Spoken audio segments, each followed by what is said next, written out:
20 warga negara Indonesia ini disiksa dengan cara disetrum, dipukul, disuruh keliling lapangan di bawah terik matahari, disuruh push up, dan beberapa penyiksaan lainnya yang sangat tidak manusiawi.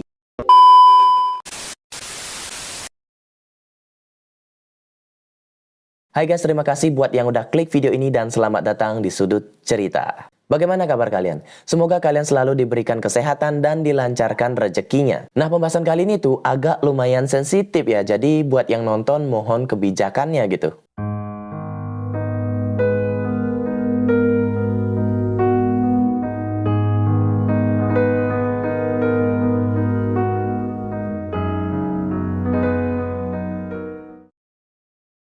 Karena desakan ekonomi, banyak orang-orang ingin merantau ke luar negeri untuk mengadu nasib. Karena banyak orang yang sudah merantau ke luar negeri dan berhasil gitu, sehingga makin banyak orang yang memilih mengadu nasib di negara lain. Namun tidak semua apa yang kita bayangkan itu akan sesuai dengan kenyataannya. Ternyata masih banyak orang-orang yang memanfaatkan keadaan untuk melakukan penipuan, bahkan melakukan perdagangan manusia. Contohnya 20 orang Indonesia yang disekap di Myanmar dan mengalami siksaan yang mungkin akan membuat mereka mengalami trauma gitu. Nah, buat kalian yang baru gabung, jangan lupa tekan tombol like, komen, dan juga subscribe di bawah video ini sebagai bentuk dukungan agar kedepannya aku makin semangat untuk membuat video-video yang lebih baik lagi. So, kalau sudah, kita langsung aja ke pembahasannya.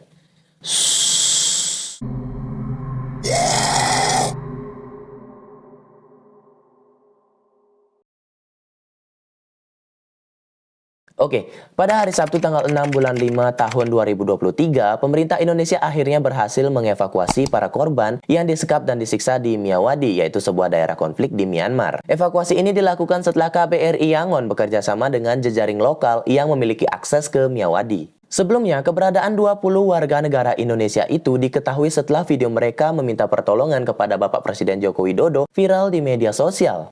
Tolong pulangkan kami. Tolong pulangkan kami, Pak Jokowi. Tolong pulangkan kami, Pak Jokowi, secepatnya. Tolong pulangkan kami segera, Pak Jokowi. Tolong pulangkan kami segera, Pak Jokowi, karena banyak juga yang sudah tidak memiliki gaji dan tidak diberi gaji di sini. Iya. Tolong Pak Jokowi, pulangkan kami segera, Pak. Tolong Pak Jokowi, pulangkan kami semua di sini. Tolong Pak, pulangkan kami segera, Pak. Awalnya, 20 warga negara Indonesia ini diberangkatkan dari Indonesia ke Thailand pada bulan Oktober sampai dengan November tahun 2022 gitu. Mereka dijanjikan bekerja di perusahaan bursa saham Thailand dengan gaji yang sangat menggiurkan, yaitu mulai dari 8 juta hingga 10 juta per bulan. Bahkan ya, katanya kalau mereka bisa mencapai target, mereka akan diberikan bonus yang sangat besar hingga mencapai puluhan juta rupiah. Siapa yang nggak tertarik tuh? Nah, awalnya mereka ini diberitahu akan bekerja di Thailand, namun setelah sampai di Thailand, para warga negara Indonesia ini justru malah diseludupkan ke Myanmar. Para korbannya ini dikawal 2 orang dari Bangkok ke perbatasan Thailand-Myanmar. Setelah sampai, kemudian mereka dikawal kembali oleh 2 orang bersenjata dan berseragam militer pada tanggal 31 Maret tahun 2023. Di Myanmar, para korbannya ini disekap dan dipaksa bekerja selama 17 jam lebih, mulai dari pukul 8 malam hingga pukul 1 siang dan tidak dibayar sama sekali. Jadi, mereka tuh benar-benar dipaksa untuk bekerja. Dalam keadaan ngantuk sekalipun, ya mereka harus tetap kerja gitu. Nah, menurut pengakuan keluarganya, katanya mereka bisa dipulangkan ke Indonesia asalkan mereka mau melakukan sistem tukar kepala, yaitu setiap orang harus membawa ganti 5 orang sebagai tukarnya gitu. Jadi bisa dibilang ini tuh udah kayak sistem tumbal gitu. Kita harus mengorbankan orang lain demi keselamatan kita sendiri. Namun mereka ternyata tidak pernah mau melakukan hal itu karena mereka tahu posisi mereka saat itu benar-benar di bawah tekanan.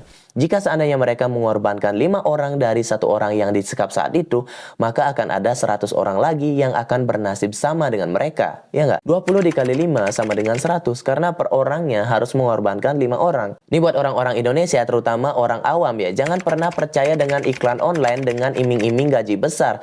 Takutnya nanti kalian akan bernasib sama dengan mereka. Ya, walaupun nggak semuanya, tapi tidak ada salahnya kita waspada untuk mengantisipasi agar kejadian seperti ini tidak terulang lagi gitu. Nah, kalau misalnya kalian ingin merantau ke luar negeri untuk mengadu nasib gitu, carilah agen yang benar-benar terpercaya agar kalian mendapatkan hak perlindungan dan juga keselamatan kalian terjamin gitu. Kementerian Luar Negeri sempat mengaku kesulitan melakukan upaya evakuasi 20 warga negara Indonesia tersebut. Alasannya, karena para warga negara Indonesia itu disekap di wilayah konflik bersenjata antara militer Myanmar dengan pemberontak Karen, tepatnya di wilayah Myawaddy. Pihak KBRI Yangon telah mengirimkan nota diplomatik ke Kementerian Luar Negeri Myanmar. Namun Kementerian Luar Negeri Myanmar mengalami kesulitan karena lokasi penyekapannya itu telah dikuasai oleh pemberontak.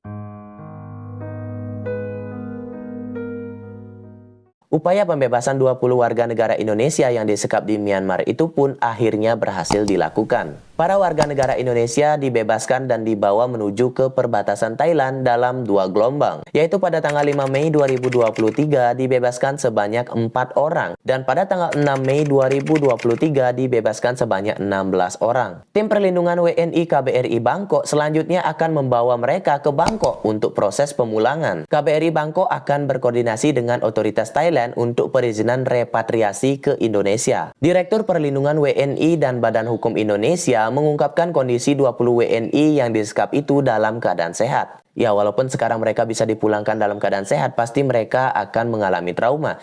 Namun kita ambil sisi baiknya, setidaknya mereka bisa diselamatkan dan kembali ke negara kita tercinta, yaitu Indonesia, dan kembali berkumpul dengan keluarganya gitu. Semoga kedepannya tidak ada lagi kasus seperti ini dan jadikanlah kasus ini sebagai pembelajaran buat kita semua agar tidak mudah percaya terhadap iming-iming gaji besar. Nah, jadi segitu dulu pembahasan kita kali ini. Kalau misalnya kalian suka dengan videonya, jangan lupa tekan tombol like, komen, dan juga subscribe di bawah video ini. Buat yang udah subscribe, semoga kalian akan selalu dilancarkan rezekinya. Amin. Dan aku Arnata, thank you.